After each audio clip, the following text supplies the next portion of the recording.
Hi friends, today we will talk about how to fix or how to solve the problem of keeps crashing.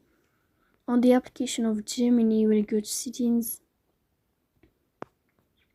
In this page, we go to apps, default apps, app settings.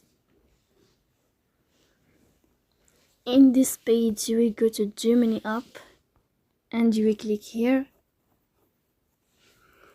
In this page of app info, you will click on first stop and you will click OK.